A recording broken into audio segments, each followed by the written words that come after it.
Pastor Stephen Smith, and I'm with Christian Leadership Partners. We provide leadership solutions for both profit and nonprofit organizations through coaching, teaching, and mentoring. What we want to do is provide your team with the best tools possible to help them succeed in every aspect of your job responsibilities.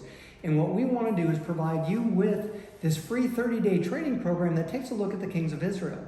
Now, the reason why we do this is because the kings of Israel gives us a great picture of what good leaders look like and what bad leaders look like. And if we take a look at some of their good qualities and their good traits, then we know that we can follow along with those things. We also know that if we take a look at their bad traits and the things that they didn't do so well, what we can do is we can avoid those things as leaders. The second thing that we want to do is we also want to make sure that we take a look at what they did in their planning, preparation, and execution phase, and also what the results of those things were. Now, because we have a historical record in the Bible, what we can do is we can open up the Bible and we can take a look at those different things and see what the historical record was of what their successes were. And if we study those things, then we know that we can become better leaders because of it. And the third thing that we want to do is take a look at servant leadership. Servant leadership is a brand new leadership concept that is sweeping the different organizations all over the world, but especially Christian organizations. Now, I want you to see this because Jesus Christ is remarkably one of the best leaders in the entire world, and we can look back and see what happened with the organization that he created out of a bunch of fishermen. So what we want to do then is we want to take a look at this servant leadership style of Jesus Christ, and if we understand what servant leadership is all about, then we can start applying it in our own lives. So what is servant leadership? Well, let's take a look at that. Servant leadership style is based on the idea that leaders prioritize serving the greater good. Leaders with this style serve their team and organization first. They don't prioritize their own objectives. Employees in the servant leadership environment are more likely to feel that their voices are heard. So what we want to do then is we want to take a look at this servant leadership concept, and there are 5 things that we're going to address. Now, we addressed character yesterday, but what we want to do today is take a look at communication. Conceptual thinking we'll look at tomorrow, then the next day commitment to growth, and then finally we'll look at community. Now, what these are all these different things. We're going to foster these things within our subordinates, but I'm also going to try and start working on those things in our lives today. So if we look at communication, what we want to do is we want to take a look at the way that Jesus Christ communicated with his subordinates, or with his disciples in this case. And we want to be able to follow along with that. So let's take a look at the Bible and see what it says about how Jesus communicated with others. So go with me, if you will, to Matthew 4:18 and 19. And this is what it says. One day as Jesus was walking along the shore of the Sea of Galilee, he saw 2 brothers, Simon, also called Peter, and Andrew, throwing a net into the water, for they fished for a living.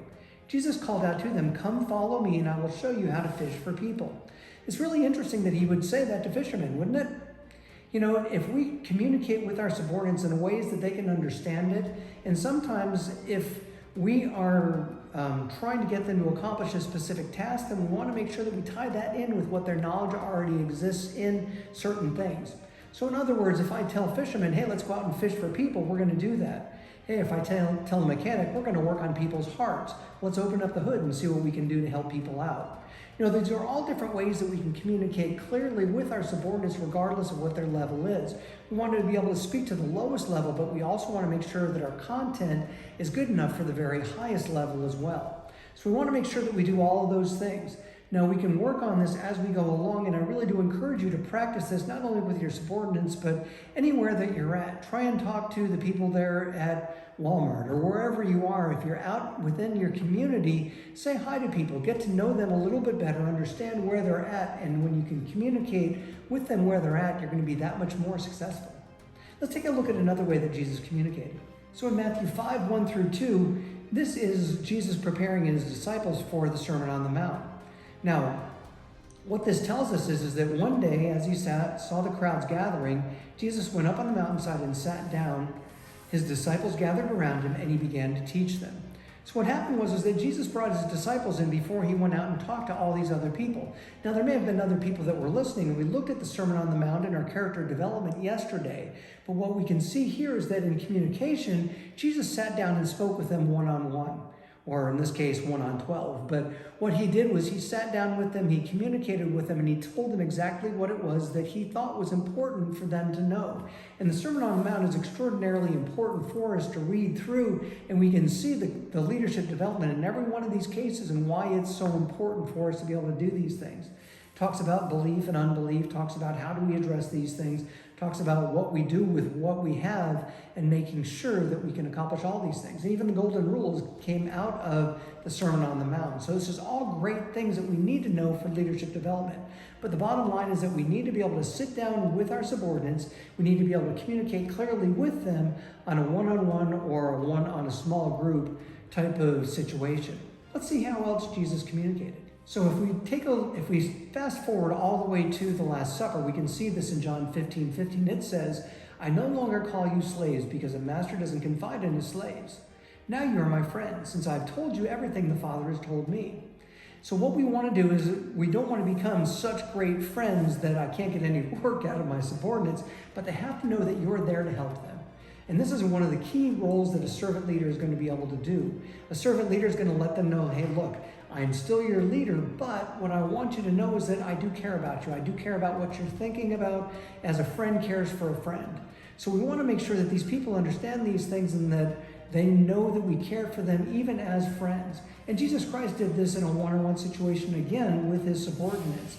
So what we want to do is we want to make sure that we communicate this concept of this is how I feel about you. You're not just my subordinates, but I do care about your feelings. I do care about your goals. I do care about what it is that you want to accomplish.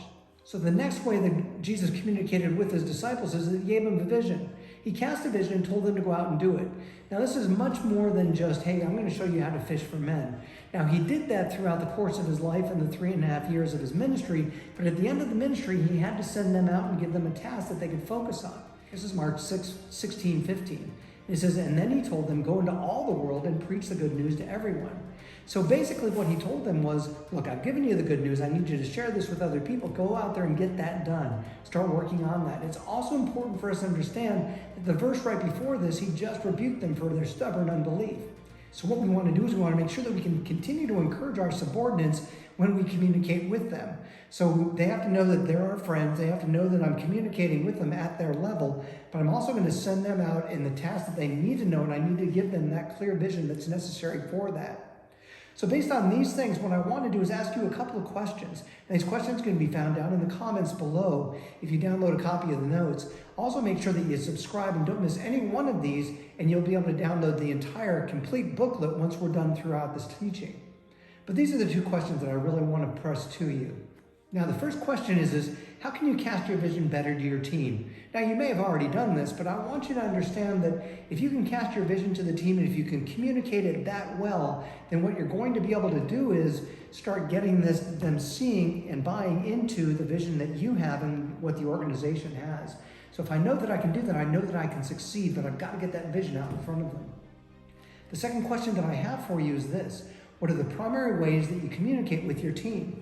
Now, I really encourage you to write this down because the ways that you communicate, is it verbal? Is it nonverbal? Is it a combination of the two? Is it just through mass email blasts? How effective are these things as well? We want to make sure that we look at these things, understand the concepts of what we're doing, and making sure that we communicate clearly with our teams. And the only way that I can do that is if I understand and know the ways that I'm doing it and start searching for better ways to do that. So take all of these tools, become that leader that you know that you're supposed to be. And remember, don't forget to subscribe over here and download a copy of the notes. It'll make all the difference in the world to you. Well, God bless you, and go out and be that leader that you know that you can be.